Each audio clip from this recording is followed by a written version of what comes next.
Hello everyone, welcome back to YouTube channel. दोस्तों, आज हम इस वीडियो में जानेंगे कि 2023 में योगिनी एकादशी कब है, इसकी पूजा विधि क्या है, व्रत कैसे रखने चाहिए और व्रत का पारण कब करना है। इसकी संपूर्ण जानकारी आज मैं आपके साथ इस वीडियो में शेयर करने वाली हूँ।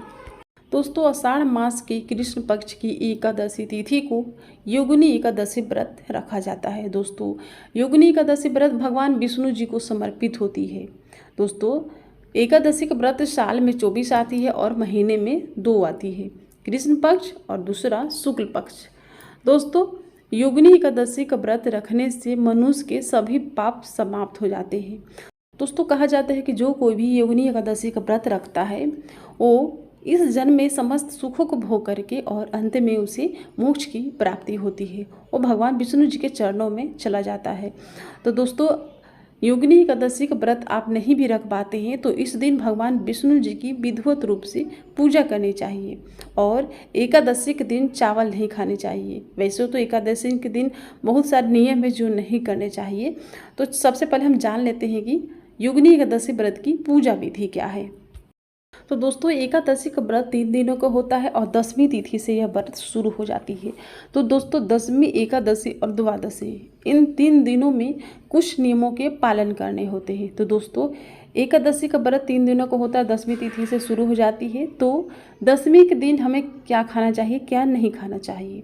तो दोस्तों, 10वीं के दिन मधु नहीं खाने चाहिए, चना या चने की दाल नहीं खाने चाहिए, पान भी नहीं खाने चाहिए, मांस मंदिरा नहीं खाने चाहिए और मसूर की दाल नहीं खानी चाहिए।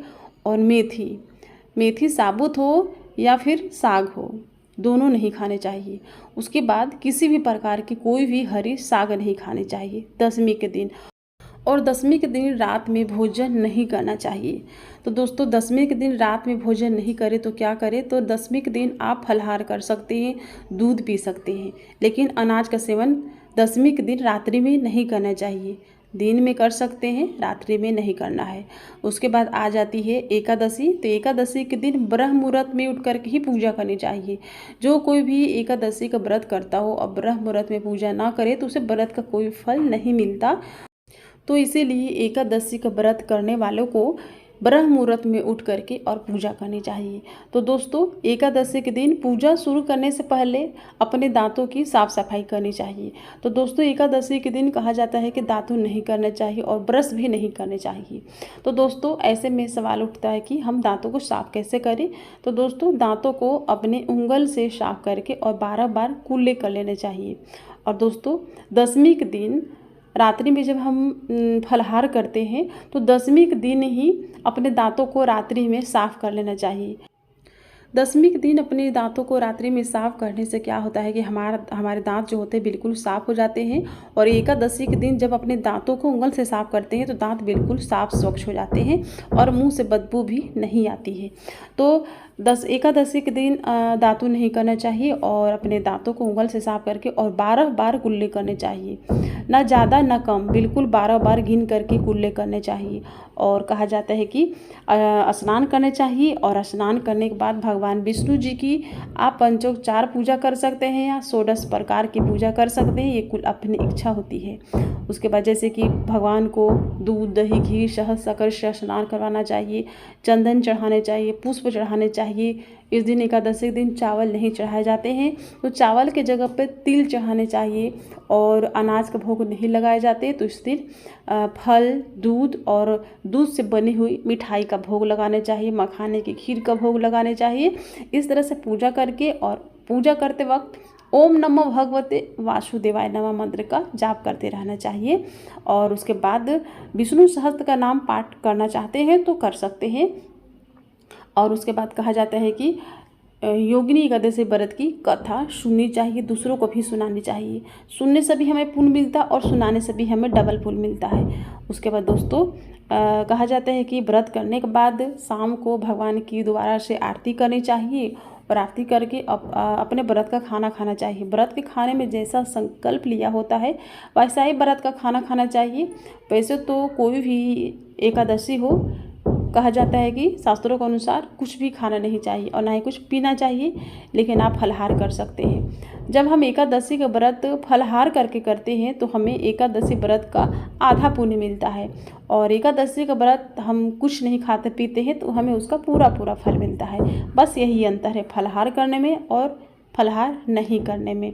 उसके बाद दोस्तों आती है पारण करने का समय। तो पारण द्वादशी के दिन किया जाता है। तो द्वादशी के दिन पारण करने से पहले स्नान करके भगवान जी की पूजा करनी चाहिए, और कहा जाता है कि पारण के दिन कांसे के बर्तन में भोजन नहीं करना चाहिए, और पारण के दिन दिन में सोना नहीं चाहिए। दिन में सोने से जो हमारे पुण्य होते हैं वो पाप चुरा ले जाते हैं।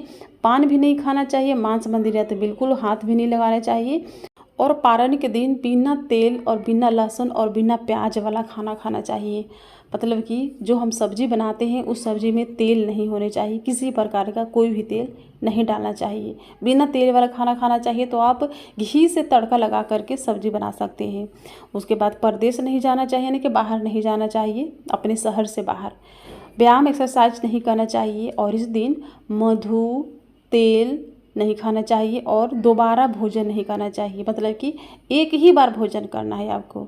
उसके बाद ब्रह्मचर्य का इस दिन भी पालन कर, जैसे कि दशमी, एकादशी और द्वादशी, इन 3 दिनों में हमें ब्रह्मचर्य का पालन करना चाहिए। और द्वादशी के दिन अपने शरीर और अपने बालों में भी तेल नहीं लगाना चाहिए। तो दोस्तों एकादशी व्रत का पारण करने से पहले अपने सामर्थ्य के अनुसार ब्राह्मण को या किसी भी गरीब जरूरतमंद को दान और दक्षिणा देनी चाहिए। दान दक्षिणा देने के बाद अपने व्रत का पारण कर लेना चाहिए। तो दोस्तों आइए जानते हैं कि एकादशी कब है और व्रत का पारण कब करना है।